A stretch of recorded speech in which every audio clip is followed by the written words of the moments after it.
Halo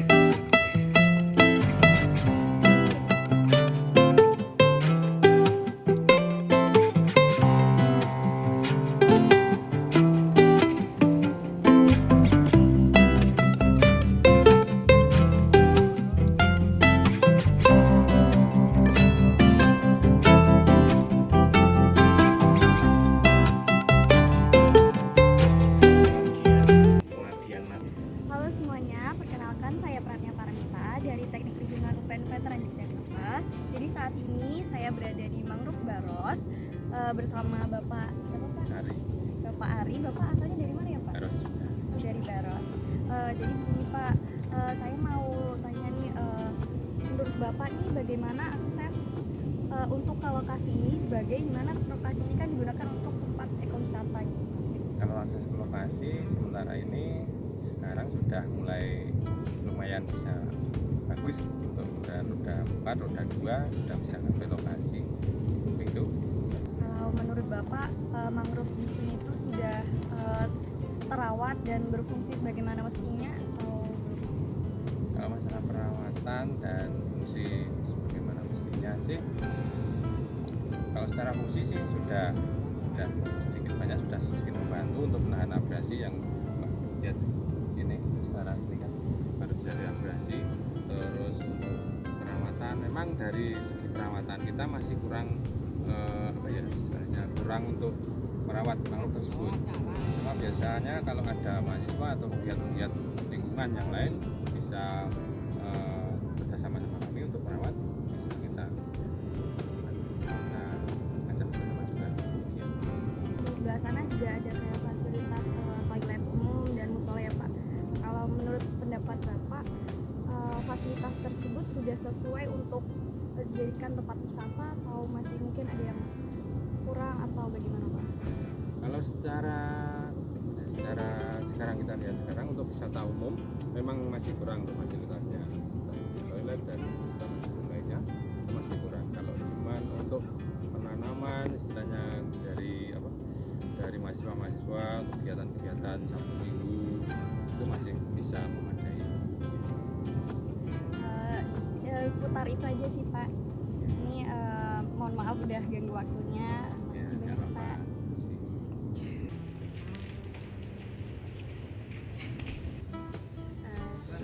Perkenalkan Ibu, nama saya Fatima Sultaniyah, mahasiswi Teknik Lingkungan dari UPN Veteran Yogyakarta. Di sini mohon izin Ibu untuk melakukan wawancara dengan Ibu di sini. Saya Winnie dari Dusun Muneng. Baik Ibu. Di sini saya akan bertanya terkait mangrove yang ada di sini. Itu kalau di daerah Baros sendiri dimanfaatkan buat apa ya Bu? Di sini itu tahu saya karena mangrove-nya itu di pinggir sungai ya, itu banyak yang memanfaatkannya itu tuh secara nggak langsung kayaknya Mbak. Jadi ya nanti banyak nelayan yang di sungai-sungai gitu, itu kan juga lewat mangrove gitu. Terus habis itu apa ya, untuk biar nggak abrasi gitu aja, kalau saya gitu. Pantai gitu ya Bu. Kalau Ibu sendiri apakah tahu kalau mangrove itu merupakan habitat dari ekosistem lain di daerah pesisir? Iya, banyak burung-burung, terus kayak apa, ada kepiting gitu, ada juga yang apa, binatang yang di air itu loh, banyak Mbak. Iya gitu. Kalau dari Ibu sendiri apakah tahu upaya yang dilakukan masyarakat yang untuk menjaga konservasi mangrove ini? Saya agak kurang tahu ya Mbak, cuman kalau dari dulu tuh nek di sini tuh ya ada mangrove ini ya dibiarkan itu boten ditebangi. Terus habis itu kadang-kadang kalau yang dari luar itu malah banyak yang menanam mangrove gitu, mahasiswa gitu kayaknya, soalnya kan naik bis banyak orang gitu. Nah itu saya suka lihat ada kendaraan yang itu bawa orang-orang yang mau menanam gitu, sama mungkin itu pemudi yang di Baros itu tuh banyak yang jadi apa kayak pendamping kalau ada yang mau menanam dari luar. Iya. Apa dari pemerintah juga ikut andil di konservasi ini? Saya dari pemerintah kurang tahu ya, setahu saya ya pemuda-pemudi tadi yang garang-garangnya gitu, terus sama yang mungkin yang bapak-bapak yang punya lahan dekat mangrove itu kayak memang nggak menebangi gitu. Menjaga itu ya, Bu, ya. Iya. Apakah ada sosialisasi juga terkait kalau di sini konservasi mangrove harus dijaga dan dilestarikan? Saya kurang tahu ya kalau itu, cuman saya belum pernah ikut sosialisasi, jadi belum tahu ada atau enggaknya. Terakhir, apakah Ibu setuju kalau di sini dijadiin tempat wisata? Kalau saya ya tergantung nanti wisatanya seperti apa. Kalau nanti wisatanya itu membantu masyarakat biar bertambah penghasilan, terus mboten merusak mangrove-nya, terus mboten merusak habitat binatang-binatangnya gitu. Jadi biar seimbang, kan di sini masih alami toh, banyak binatang-binatang gitu ya. Nek saya ya setuju aja. Jadi istilahnya ekonominya naik tapi alamnya mboten rusak. Baik Ibu, terima kasih atas waktunya. Mohon maaf juga telah menunggu. Sama-sama.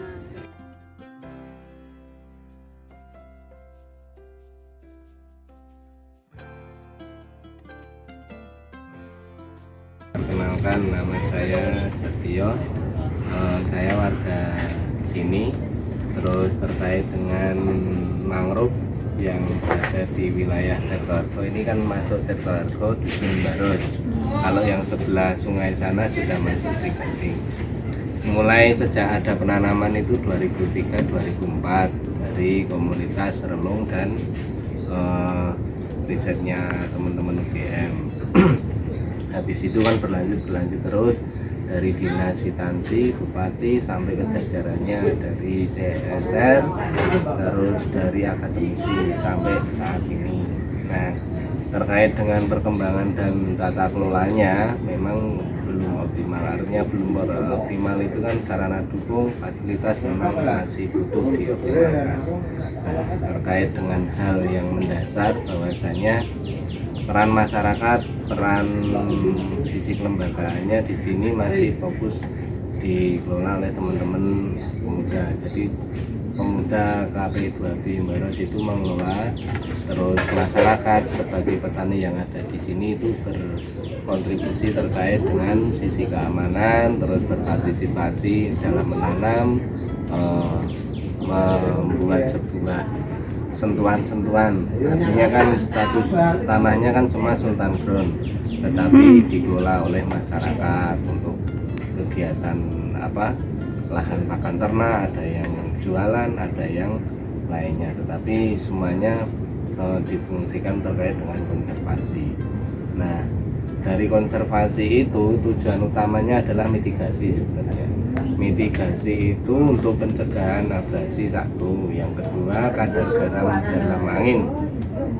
Jadi kalau musim kemarau itu kan kadar garam di angin itu kan agak tinggi.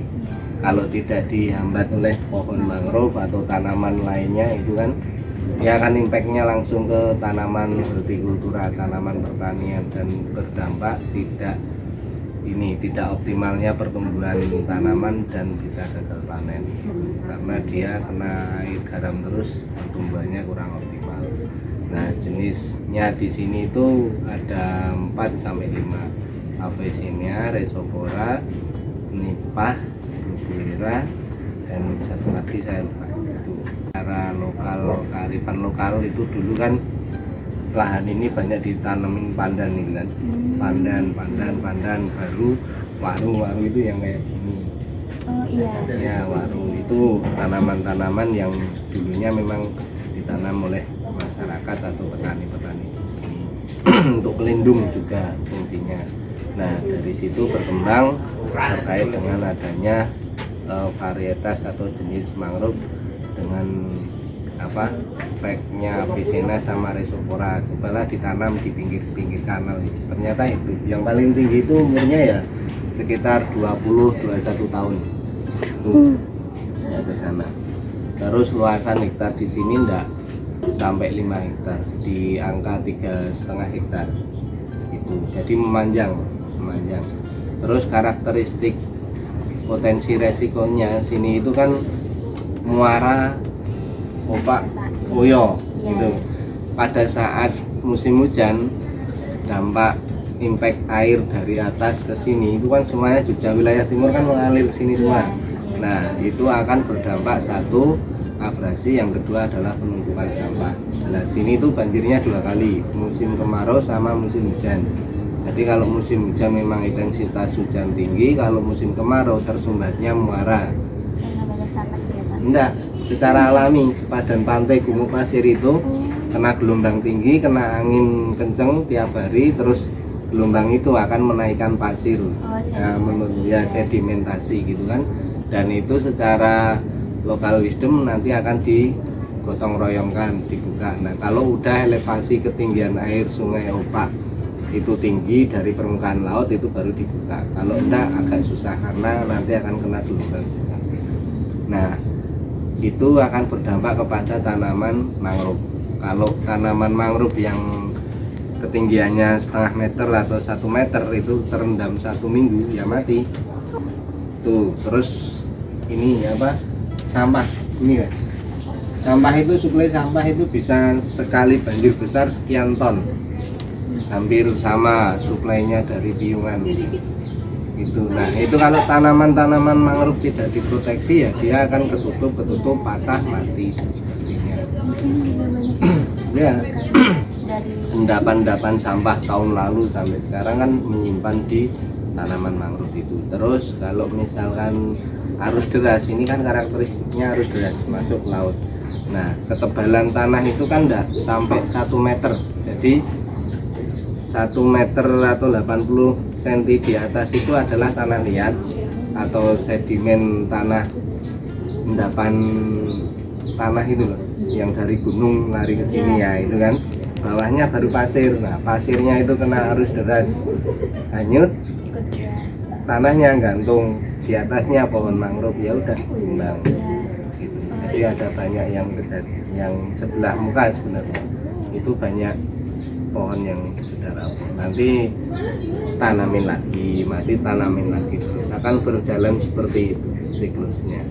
Dan itu ya memang harus dilakukan karena sini sudah menjadi publik sektor, ya mau tidak mau ya standar pelayanannya itu bisa lebih baik. Nah, kontribusi pemerintah, kebanyakan pemerintah desa itu belum memasukkan RPJM KAL-nya atau RPJM DES-nya sejak 2003. Berarti sejak awal malah belum dapat gitu ya Pak? Ya belum, minim lah. Ini kebanyakan CSR semuanya sama dinas. Ini dinas DKP, terus dinas PMD, terus ada beberapa ini.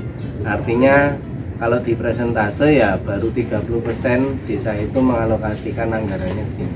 Karena nggak nyampe lah 30%. Gitu. Kebanyakan CSR sama support dari akademisi mungkin gitu kan. CSR perusahaan sama bank. Jadi kalau ditanya kontribusi pemerintah ya pemerintah lebih ke sisi monitoring. Tapi kalau dia memasukkan sisi keperencanaannya gitu. Terkait pendapat Bapak, apakah Bapak setuju kalau di daerah sini dijadiin tempat pariwisata Pak? Artinya itu nilai plus loh. Ya. Wisata itu bonus sebenarnya. Konteks pertamanya adalah konservasi. Nah, wisata itu bonus dari konservasi. Tetapi itu harus diperhatikan tata ruangnya. Jadi tidak lepas dari konservasi, tidak wisata yang berbeda kan sama yang lainnya. Kalau wisata murni ya seperti Parangtritis, yang mana sini itu ekowisata. Jadi konservasi sama wisata. Kalau nanti itu bisa berkolaborasi atau dikonektivitaskan ya bisa memunculkan sebuah wisata edukasi yang representatif. Tapi kembali lagi sisi kelembagaan, sisi manajerial memang harus dioptimalkan. Nah, kendalanya juga satu accessibility-nya. Oh iya benar Iya Pak. kan? Tadi kesini juga sempat jalannya itu. Betul. Dan susah. itu tidak bisa langsung hari ini tahun ini kita buat, tidak bisa. Iya. Kalau pemerintah Tirto Hargo kemarin disupport dana S itu kan hanya baru sebatas yang mau mengarah ke sini gitu. Tapi kan standar minimalnya lokasi ini mau dibikin apa master plan-nya itu memang sudah ada, tapi tidak bisa langsung dieksekusi langsung kan ya. Sekarang yang paling pokok adalah accessibility. Terus yang kedua sarana dasar, MCK, kamar mandi, tempat pertemuan umum. Nah, misalkan mau nerima tamu 100 udah repot kok sini tuh. Dari dulu tuh enggak pernah melihat. Ya, belum Iya. ini ya Pak. Di mana space untuk menerima tamu Sebanyak banyak. itu. Terus tempat VIP misalkan ada kementerian atau dinas bisa bersinggah di sini, terus tempatnya di situ. Yang ketiga tidak kalah adalah public speakingnya terkait kelembagaan atau personal. Artinya manual toolnya memang harus dibikin toh. Oh yang ini yang ngurusin siapa Iya, toh? Terus iya. strukturnya bagaimana toh? Terus saya kalau melihat ke sini apa yang bisa saya lihat? Oh situasi kondisinya sini. Artinya kondisi visualnya diadministrasikan. Misalkan kayak gini, history macam-macam gitu kan. Nah, Iya, betul. artinya toolnya itu dipampangkan secara visual itu akan lebih terlihat karena sini konteksnya edukatif. Nah kalau orang datang ke sini, nah ini membaca apa ya? Saya melihat apa ya? Kayak masih kayak kebun gitu. Satu yang paling penting kalau wisata itu bonus karena sini itu dinamis. Opak Uyo, muara Opak Uyo itu dinamis. Saat banjir dia akan terendam, Iya. saat kemarau juga akan terendam. Nah, menempatkan sisi space waktu yang bisa dioptimalkan antara 4 bulan dari Agustus sampai November, kalau Desember udah hujan sering gitu ya.